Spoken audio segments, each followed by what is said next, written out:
From Buster Keaton to Jackie Chan, only a handful of actors have done their own stunts. Tom Cruise is one of the craziest ones. Here's how he risked his own neck in each Mission Impossible movie.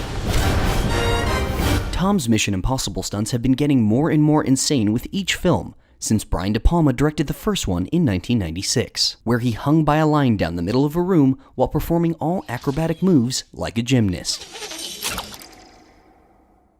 and then pretended to jump on a bullet train in a combination of real stunt work and special effects.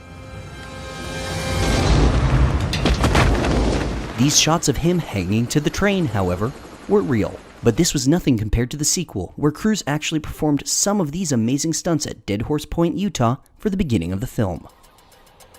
He didn't use any safety net for any of these, just a harness, which didn't stop him from tearing his shoulder on this jump.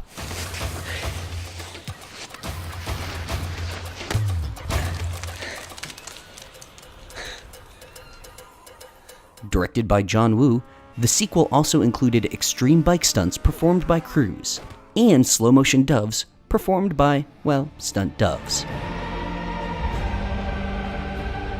J.J. Abrams' Mission Impossible 3 upped the stunt level even more, so much so that one of the stuntmen was engulfed in a fireball, burning 60% of his body.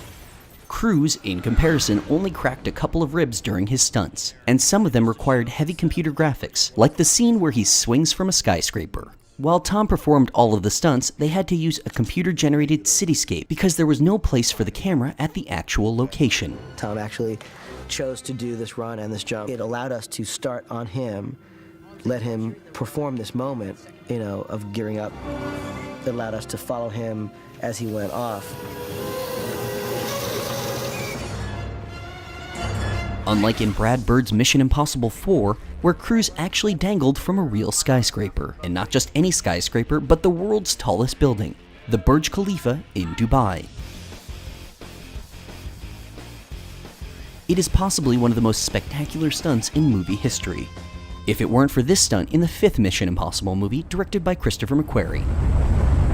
Tom Cruise actually held onto the side of an Airbus A400M military transport during takeoff. If something went wrong, I can't get into the airplane till we land.